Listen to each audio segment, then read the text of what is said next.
The second reason why so many small law firms are struggling is mismanagement and inattention. The lawyer may know what to do, but they fail to find the time or make it a priority to build proper business operational processes, policies, procedures, and systems. You're listening to the Profit First for Lawyers podcast, the official companion show to the book Profit First for Lawyers by RJon. Now, this podcast is for you if you want to bring home more profit while working less hours in the office, spending more time with your loved ones doing the things you actually want to do, and turning your office into a lean, mean, profit-breathing machine. So if you're tired of working for your law firm instead of your law firm working for you, stay tuned for some really practical insights that will get you the results you've always wanted. It's time to put your BS aside for the next few minutes and put yourself, your family, your firm, and your profit first. Welcome back to another episode of the Profit First for Lawyers podcast. I'm your host, Carly. And today we're having a very frank and vulnerable conversation with law firm owners and partners, Sarah and Brad Phillips, who own the Phillips Law Firm in New Orleans and have had their shingle hung since 2010. I loved this interview. Sarah and Brad both spoke about some pretty hard and emotional topics. They were even in a place at one point of wondering whether they should even keep their doors open. But once they started putting systems and processes in place, like RJon talks about in Profit First for Lawyers, they saw massive, almost overnight changes that have led to almost doubling their business in just 2 years. And not only have they doubled their revenues, they've done it in a way which has given them a much higher quality of life. Because as RJon says, happy lawyers make more money. And you're going to get a lot out of Sarah and Brad's insights. And I'm excited to get right to it. So without further ado, let's roll it. Brad and Sarah Phillips, welcome to the show. Thank you so much for being on today. I'm really excited to have this discussion with you. Thank you so much for having us. We're really excited. Can you give us a little bit of background on your journey as law firm owners and as lawyers in general? So we started the practice really effectively together. Sarah was still in law school. I had just graduated and had just passed the bar. But I knew that I very much believe that people deserve a second chance. Very few people charged with a crime are actually bad people. And a bad night, bad decision really shouldn't cost you the rest of your life in terms of what your goals, your hopes, your dreams are. And in law school, I kind of developed those trial skills and knew that I wanted to help people. I knew that I wanted to do criminal defense, and having the skills to do it, that's really why we started a criminal defense practice. You know, we've actually had the business longer than we've been married. So I guess that's kind of a testament to, people are kind of surprised by that. We've been doing this for so long. But basically, same with Brad. He's an incredible trial attorney. I mean, just right out from the get-go from law school, he was amazing in court. And I really saw that and really wanted to join him. And we never had, quote unquote, real jobs right out of law school. We basically started from scratch, which is kind of amazing. And the PI just kind of naturally happened, the personal injury, after getting so many new clients. People would say, hey, do you do car accidents? Do you do personal injury? So I started doing research and really starting to delve into the personal injury aspect of it and start taking those cases, which we've gotten a lot of great successful wins with that.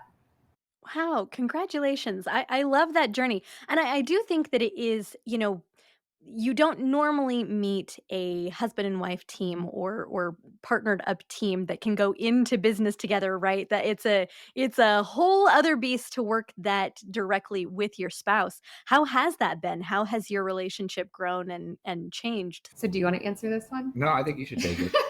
No, honestly, it's been fun, and there's not anybody else that I would rather do it with. I mean, absolutely, there's days where you absolutely want to kick the other person out of the office and not work with them anymore. But thankfully, those days are very few and far between. And I mean that very seriously, because whenever you have somebody that Bradley is truly talented in what he does, he's very intelligent, he's very smart. He likes people. He's a good person. And he really does care about the client. So I know that him going out and doing what he does best, I can trust what he's doing and know that he's doing really well.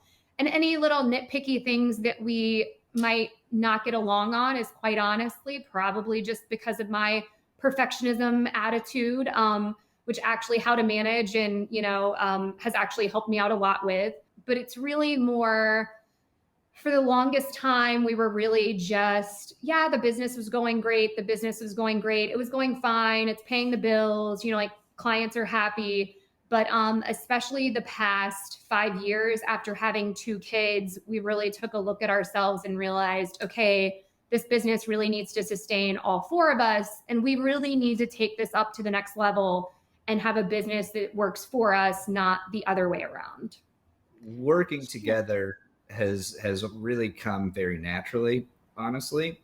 We're very much yin and yang, and when I say that, I mean in terms of what Sarah's strengths are and what my strengths are. We're a very, very good balance. She's very focused, very detail oriented. I'm more big picture.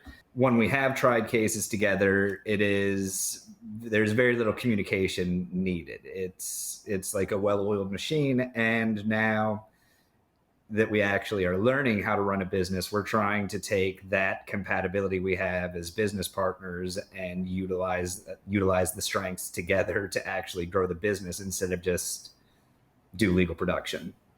That is so brilliant too. That's one of the things, um, one of the first lessons that I ever heard RJon give was on finding the people who can shore up your weaknesses and take on the tasks that you don't even like to do, right?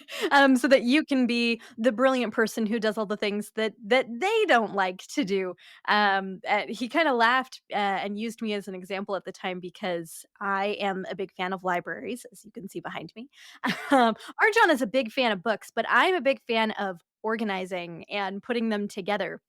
And I was giddy because my very first project ever with RJon was he flew me out to Miami so that I could organize his bookshelves for him that you see in, like, all the videos where you see him. I did that.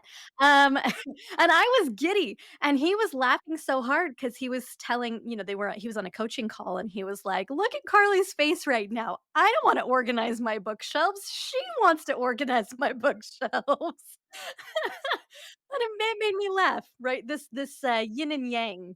Absolutely. And especially, when I was doing legal production for, 10 plus years, I was working the cases alongside of him. And I still do look at the cases and work on them, like a majority of the cases, and I have my hand in it. And we definitely run things by each other. And, because I have that criminal law and personal injury background. But now I've learned, with how to manage and RJon that basically my passion is I love the business side of it. I love I love the client concierge. I love making sure that our clients are taken care of. Everything from people calling, for that first consultation through intake, through opening up the case to making sure they're taken care of during the case and then after, and then fostering that relationship after. Whereas before, I didn't really put a lot of time or effort into it because I thought, oh, well, all of my energy just needs to go into legal production, into working the cases, working the cases, working the cases. And that's what's going to make me this big, successful lawyer. Meanwhile, the sales and the marketing were kind of just pushed to the wayside. And also, the finances. Yeah, the finances are getting taken care of by an accountant, but I'm only looking at them maybe twice a year because the money's okay, it's coming in. But actually taking closer looks at that has really helped out. So I have really enjoyed my role as it has evolved this past year, is changing more into the business side of it, and I absolutely love it. Oh, that is so great. You know, everybody has their own thing that they get really, really excited about. And I think that's definitely one of the things that I have learned, because I don't know that I would be quite as excited about intake if that was my job, right? But Yeah, there are always people out there that want to do the things that we're either not good at or that we don't enjoy doing. And so there's no point in continuing to do it if you're not the one who enjoys it, right? Find somebody Right. who does. And it sounds like that's really been pretty symbiotic between your relationship, both as spouses and partners. Um, yeah. Can you talk to me a little bit about some of the goals that you had when you started your law firm and maybe some of the evolution of those goals as you've learned a little bit more on the business management side of things? Goals at the beginning, I mean, really, we came from nothing. And at the time, what the criminal defense bar in New Orleans was kind of made up was a hodgepodge of solo practitioners. There weren't really criminal defense firms here that you could go work for. Everybody just kind of worked on their own. And that meant answering their phones and going to court and just doing it all, basically being a one person law office. And I didn't really see a place. And I had all the skills that I needed. So I said, well, I'm going to make my own place. And what I started doing was putting on a suit and going to traffic court and going to criminal court and waiting for people to come up and talk to me and say, hey, are you a lawyer? And that's literally how I got my first clients. And we built from Yeah. there. So from there, the goal was to build something and build something from the ground up. And that's what we did. And now 14 years later, we've represented over 1,000 clients. And really what it's gotten to now, I say I kind of hit rock bottom last year. It was, my son was about a year and a half old.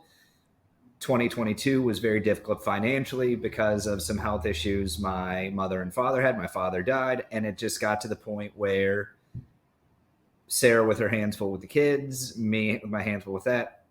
I think July of 2022, our gross income was like $750. Like, that's not after expenses. That is what we made in July of 2022. And it became really apparent to me. It was like, this is not sustainable. I'm looking at all of these older guys walking around the courthouse, in a lot of cases shuffling, some of them literally with walkers. And I'm going, that's not what I want. I don't want to be in here working when I'm 80 years old because I have to. I want an exit strategy. I was done. I was done running the business. I was ready to go get a job. And that's when we learned about HTM. And so really, in terms of what started out as, hey, we want to do what we want to do in terms of our legal practice and use it to sustain our life, became, all right, well, we want to build something bigger than that, something that will still allow us to grow and help as many people as possible, but also give us the financial security that we wanted. So really where we're going now and what it got to was, we're in a place where we want to grow the business so we can help more people, so we can be financially more viable, but also the coming to grips and kind of developing the systems and all of that. It's a lot of work, but it's also streamlining things, and we're giving better results for our clients because of it. So now the goal is the same goal as it's always been, but to grow and help as many people as we can. Yeah. And I think really what it was is our goal in the beginning was, to help people and make money. But now we have set goals. Like, not only do we have financial goals, but we have personal goals and professional goals, and learning that all three of those need to serve our business, which is, what RJon preaches. Your business should not just serve you financially, but it should serve you professionally and personally. And so now our business serves us financially by, we make sure that we get our nice, now steady paychecks twice a month. We are no longer operating under that feast or famine that we were in 2022 and before. It's just definitely, for a lot of solo practitioners, you can have that feast or famine. And we learned, that month was so terrible because we literally took 2 months off of work, and our sales, we didn't take any new clients because we couldn't at that time. But now we have systems in place so that if a family member does pass and we do have to be out of the office for a month, 2 months, that's never going to happen again. The law office is never going to come to a crashing halt like it did. We've got systems, we've got policies in place, we've got contract attorneys on standby. So that's never going to happen again. So our goals now are financially, we have our set income goals that we have every year. We have our set sales goals. But personally, the business serves us now because we're happy getting up every morning to go to work. I have the tools and resources that I need. And then also just professionally, I think our clients are just so much happier now. Whether they know it or not, they don't know in the background that we've really improved our business, but you can already see it in the surveys and people that, the Google reviews and people that tell us, and really the referrals that come back, right? So 14 years ago, we really just had one goal, and that was financially just to make enough money to put food on the table. And now our goals are so much more than that. Oh, I really like how you said that too, that you wake up every morning now happy to get out of bed, right? Happy to go to work. I think there's so much added value in that than we really put focus on sometimes. It's time for some profit first classic questions. Sarah and Brad, I know that you guys have a specific part of the book of the recordings from the studio that you really enjoyed. Do you want to go ahead and introduce this clip that you brought today? The part that really spoke to us was the portion where he was going over the 2 reasons why law firms fail. Oh, interesting. All right, let's roll the clip. The first reason so many small law firms struggle to become or remain profitable is lack of education, or rather, lack of education about the business of how to manage a successful small law firm. The lawyer or lawyers who own the business simply don't know enough about how to manage the business of the law firm and often exacerbate the problem by working harder but on the wrong things. The second reason why so many small law firms are struggling is mismanagement and inattention. The lawyer may know what to do, but they fail to find the time or make it a priority to build proper business operational processes, policies, procedures, and systems. This can be the most frustrating of all 3 reasons because, in this case, the lawyer knows better, but simply cannot find, or like I said, they just don't make the time to do better. And until the law firm achieves enough scale to bring in full time experienced law firm management professionals, the firm just sort of stumbles along year after year, in some cases, decade after decade, forever. Ooh, okay. Why did this particular part speak to you so much? Because for me, he says the 2 reasons why small law firms fail. And I was like, well, we're both of those reasons. First, Yeah. and one really kind of snowballed into the other. So starting a business, starting our practice right out of law school, I had never worked at a firm. I never had any experience seeing how a firm operated, which would have been really, really helpful, even if to have some kind of foundation to go off of. So we were severely lacking in the education department about, okay, nuts, bolts, here's what you do, here's why it's important, here are things to do. And then over time, I really love, just kind of the stumbling around reference in number 2, because that's exactly what I was doing. I was doing the law part well, but really I knew there were things that were not running properly. I didn't know necessarily how to fix them, but I also found myself in a position where I had no time to do anything. And one of the fights we would have is Sarah would say, we need to have meetings. I'd say, great, about what? We need to know this. We need to do a business plan. I'd be like, great. How do you do a business plan? What goes in it? I have no idea. Oh, that sounds so frustrating. Well, and especially like I may have never started a law firm, but I definitely know kind of that frustration of having a project where you're like, okay, I understand that I have to do this thing. And I have no clue how to even go about tackling something like this. Or where you're like, I perceive that this is the thing that I have to do. I have no experience, so I don't know. So I'm just going to work really hard. And you just kind of end up spinning your wheels.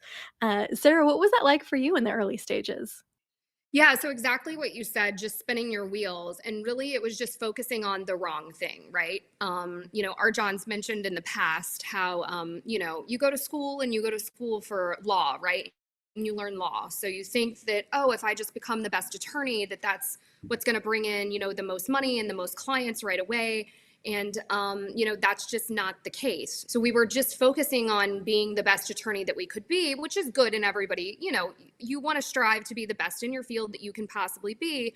But also at the same time, we had this unrealistic, at least I did, this unrealistic expectation of, oh, if we're the most perfect attorney out there, that the clients and the leads are just going to start coming in. But at the end of the day, how the heck are they going to find you? Especially in the realm of criminal defense, really you have to capture these referrals and nurture these relationships for future referrals. It was definitely eye-opening reading that and, listening to it again about how you're basically just stumbling through. And Brad's absolutely right. I'd say, I feel like we need to do a business plan. And then I just Google what's in a business plan. And it wouldn't be anything pertaining to a law firm. It'd be like a, finance company or a bank, and it wasn't tailored to what we needed. And so now that we have the tools, we're better able to work our business, which in turn, actually, Brad was just saying last night, he said, I'm actually serving my clients so much better now than I ever was, 2 years ago, just because we're less stressed. We are taking on cases that are better for us, that are better for the law firm. We're picking A clients, not C and F clients, just because they can pay the bill. We're not taking every case that comes through the door with that scarcity mindset of, oh, we need to bring in every dollar. We're really thinking about it from a long-term standpoint. It becomes a vicious cycle. You don't know what you don't know, and so you don't do it, and then you get busy, and then you don't have the time to learn the things, and even the things that you do figure out that you need to do now, you don't have the time or know how to do them. And it was just never-ending cycle. And unfortunately, he kind of embarrassingly whispered, oh, and some firms even go decades. Yeah, we were a decade plus. So yeah, it was a lot of stumbling. Yeah, not decades, but a decade plus 2 years? 3 years? Two. So, but I mean, the happy news is that thankfully in the year and few months that we've been a member of HTM, and, especially after reading Profit First, like just looking back at our business plan from the first business plan we made over a year ago, I look back on it now and I'm like, oh, wow, we actually achieved those goals that seemed so unrealistic during the time, that just seemed so absolutely far-fetched. This time last year, we were high-fiving each other for making, what was it, $20,000 a month. And now this July, we're hoping to surpass 50,000 this month.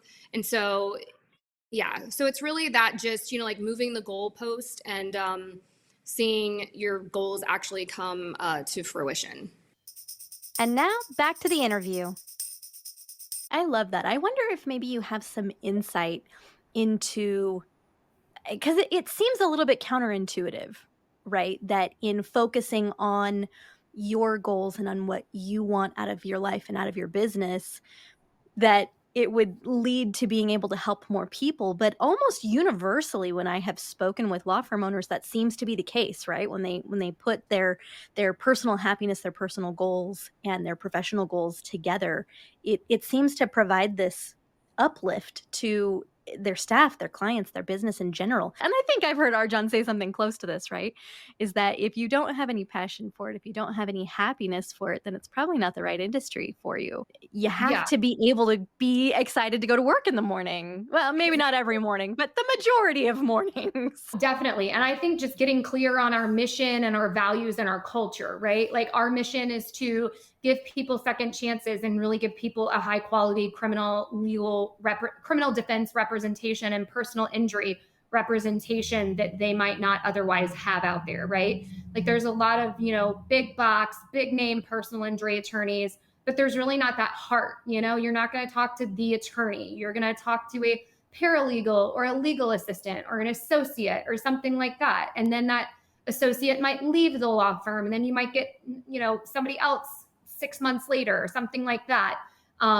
People aren't returning phone calls. The number one complaint against attorneys is that they don't return phone calls. And that's why one of our highest values is that we're responsive within our firm, that you call our office and you are going to be set up with an attorney, with Bradley or me, your attorney on the case, to talk with you, generally speaking, within 24 to 48 hours. And it's a set appointment. It's just those really little things that also make us happier, because we're also not tied to our phones all day long.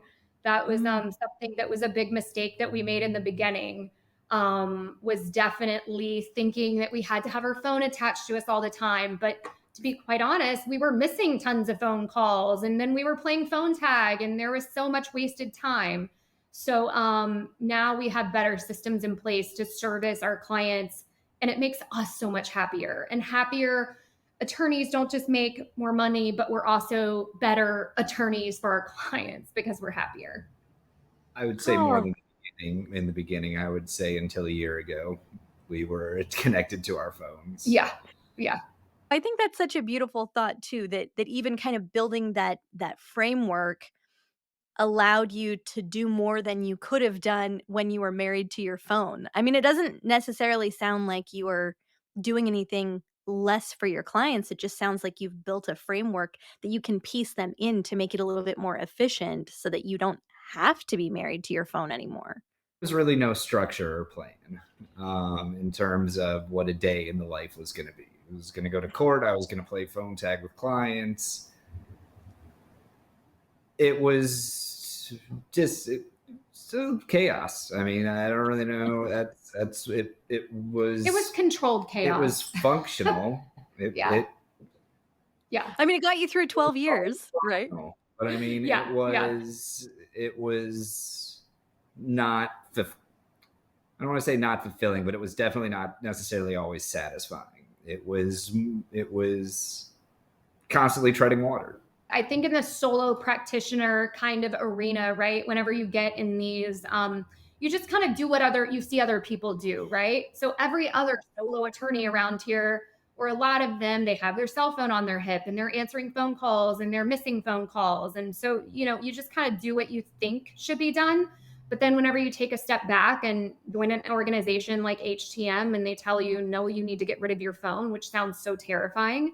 But oh my gosh, our first thought was, no, we can't not have our phones on us. Clients are going to hate us for not answering our phones 24/7. And on a Saturday at 9:00, sure, I should be available. And it's just that doctrine of sacrifice that is completely untrue. I mean, it's just completely absurd that the thought of me taking a phone call now at 9:00 on a Saturday morning is absolutely absurd to me, because personally, that is not my business serving me. I should be making pancakes with my 2-year-old and my 5-year-old, right? I mean, because that's a happier lawyer. A happier lawyer, in my mind, in my personal opinion, should be making pancakes with their kids on Saturday morning, not fielding phone calls from the week prior. So now that we have a virtual 24-hour, 7 virtual receptionist service, so clients can always get in touch with us. And of course, we're always checking messages, and we're always seeing if there's urgent or emergency situations. But it's just so much happier, and the clients are so much happier. And Brad will tell you, not one person has complained about us taking our cell phones out of our pocket or not making phone calls on the weekend, because they get it. They respect it. And they also know that whenever we call them for that setup appointment, that we're better prepared, right? It's really for them. Because at 9:00 on Saturday morning, I don't have your case file in front of me. I'm not at the office. I'm making pancakes with my kids, and you're just going to hear a bunch of clatter in the background. So setting those boundaries has made both us and our clients very happy. You know what I really like about this is that it seems like in putting more of those structures in place, it's really just kind of freed up a lot of your time and mental energy to focus more on your clients. And it sounds like that wasn't what you were expecting, right? The fear was, I'm going to change this thing and the clients are going to hate it and they're going to revolt. They're going to rebel. We will be beheaded. Where's the guillotine? Right? It doesn't sound like that's happened. No. And in fact,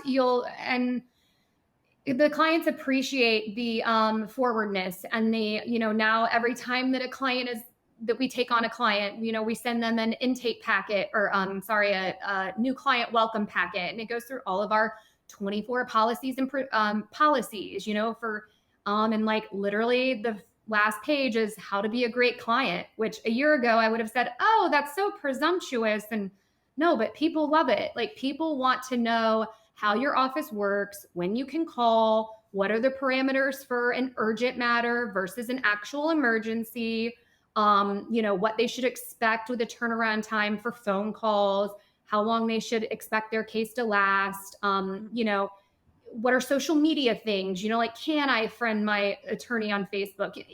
These little things that people may not ever think of, but we've kind of taken that mental pressure off of them, and we've already answered all of their questions before they've even had an opportunity to ask.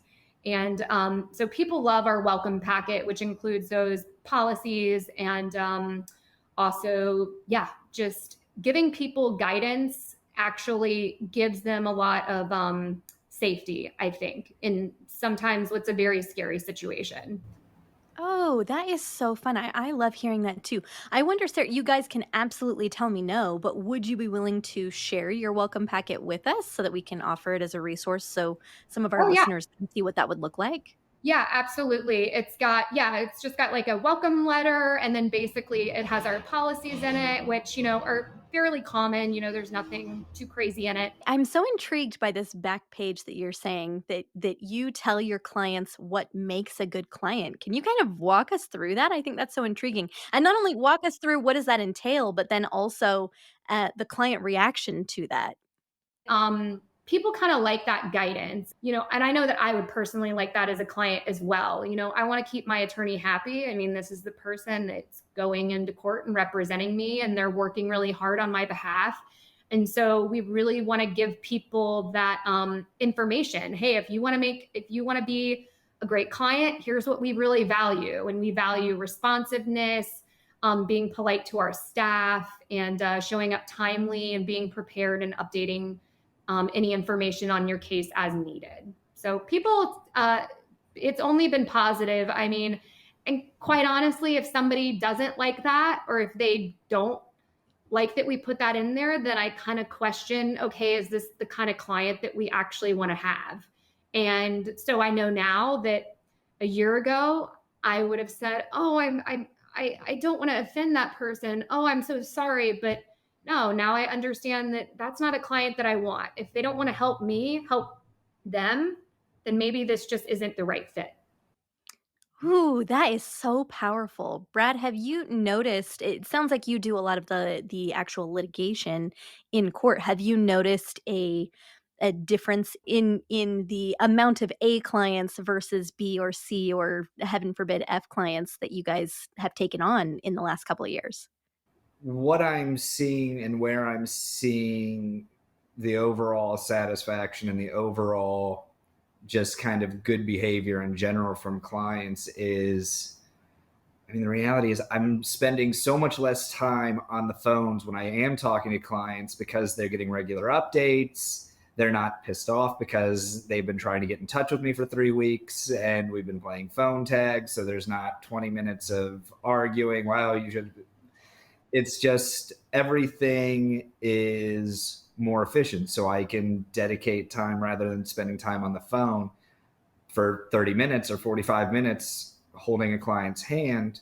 They're comfortable with a 15-minute kind of follow-up call with, we're probably not even going to use the whole 15 minutes, where they're like, okay, great, sounds awesome. I'm informed, I'm happy, I'm good to go. And so it's just this huge trickle down from their satisfaction to we're from open to close. We're moving cases faster than we ever have. So the clients are happier. It's less court dates. It's less hanging over their head.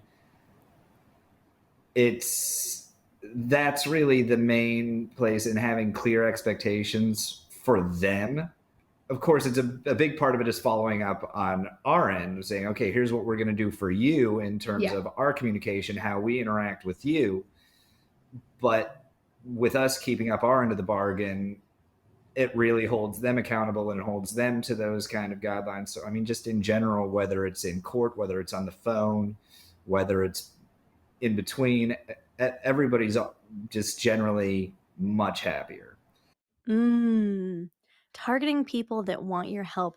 I think there's a pretty powerful lesson in there too. How's your stress level these days? I think that I want to measure two separate things, and they're stress and happiness. Mhm. Because I'm definitely way happier than I was a year ago. I'm happier than I was 9 months ago, 8 months ago, 6 months ago. I mean, the happiness just keeps going up because the business is improving and it's getting better and it's exciting and there's new things to learn. And there's, I already just have so many projects a year out from now, like just the planning aspect. The stress is definitely going to come and go with those projects, right? So, for instance, it was a very stressful, first at the beginning of the year in February, kind of early March. It was very stressful. But again, now it's not as stressful. So, while overall my personal happiness is increased, the stress comes and goes, but again, with the happiness on the back burner and the drive to get up and want to come to work every morning and work on these projects and make it better for the clients and be that law firm that I know we can be, it makes the stress more manageable and enjoyable, if that makes sense. Overall baseline level of stress is much lower than it was. Hey, folks! Now, the Phillips did send me their welcome packet, and it is genuinely even more beautiful, in my opinion, than Sarah warned us it would be. And if you want to take a look so that you can swipe and deploy that bad boy, head to profitfirstforlawyers.com/action. Now back to the interview. You guys, I have learned so much, and I also just feel like it takes a very special kind of person, a special kind of partnership that can take a look at 12 years. That's a pretty established business, to take a look at 12 years of established business and say, you know what I'm doing right now is not serving me, and I need to find a new way to do it, or I need to embark on a new path. That's really scary, and I just want to take a second to really honor the choices that you made, the things that your former selves did so that your current selves could have a happier, more fulfilled life. I do have one final question. And I know we've talked about so many different really profitable things that you both have done. Big kudos to you to grow your law firm and to kind of get over that plateau and to start seeing some of that personal and professional and financial joy and happiness and profit also. But my last question, this is something that I ask everybody who comes on the show. I always love to hear the answers, is what profitable piece of advice have you taken action on in the last 12 months or year that has really added a lot of value to your life? And of course, in this instance, we use the word profit to mean exchanging something you value less for something that you value more. It's not necessarily financial, although it could be. I'll really say it is really reassessing the why. And it's something we did, or that I at least did, at the leadership and management workshop a couple of weeks ago.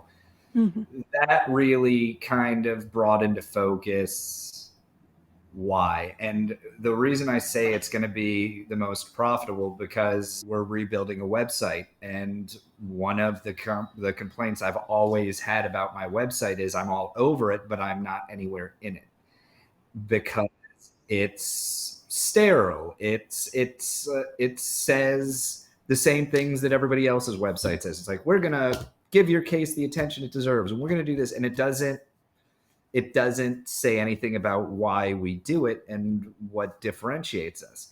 The bare minimum you get from your lawyer should be that they're going to pay attention to your case, that they're going to know how to handle your case. That's the bare minimum you should expect of an attorney. We want to try and offer more by giving a shit, by caring about your case, and really kind of flushing out that why for us. And so the why is because I don't believe a bad decision makes a bad person. I believe everybody does deserve a second chance, and really kind of flushing out our beliefs and the why. That's re-energized me and given me a lot of both professional and personal satisfaction, but it's also saved us a ton of money because I'm not going to have to rebuild my website in 2 years because it's just another generic piece of garbage with our pictures on. We just had a meeting with them this morning, and I read out 4 or 5 pages of what I had written down over the last couple of weeks about it. And they were ecstatic. They were like, this is going to help us put you on the website, and I was like, look, it's not your fault. I haven't told you any of this. How the hell are you supposed to know?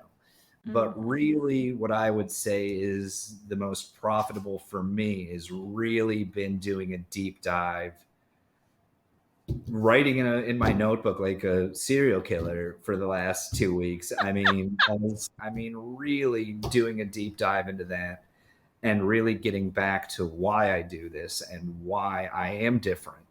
That's what I would say has been probably the most profitable action that I've taken.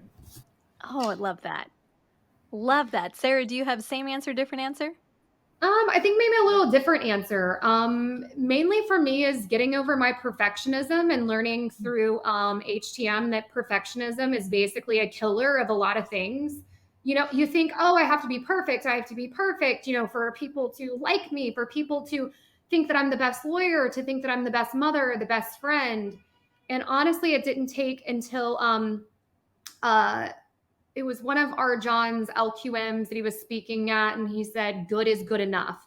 And he gave an example of how one of his first books that he made, there was an actual misprint on the front of the book, but actually, you know, how it sold many copies, and that out of all of those that were sold, you know, only 2 were returned. And one was obviously because the person, you know, had copied it and just wanted to return it. And then the second one, he knew it wasn't because of the misprint, because the cellophane was still on the top and you couldn't see the misprint. And I'm thinking, here is this man who put out this product into the world. I would have been mortified. I would have not sent out that book. I would have put it in storage. I would have lost my 10, 15 grand, whatever it was, and then like redone a thing. But in the end, that's not what people cared about. They cared about not what was on the outside, but the value that they were getting on the inside. And sure enough, it brought him business because what he brought inside the book was of value. And so he says this concept of good is good enough. And so as an attorney, yes, in the legal production and working a case in court, you do want to be the best and you want to be perfect and you want to make sure that you're giving the best for your clients. But my gosh, if you take that perfectionistic attitude back with you at the office, you are just going to lose so much time. So now let's just say that the welcome packet for people, you know, that I'll be happy to share with the audience. For instance, that would have taken me, you know, weeks to create, and it would have to be perfect and da da da da da. But now I have this mindset of good is good enough and a minimum viable product.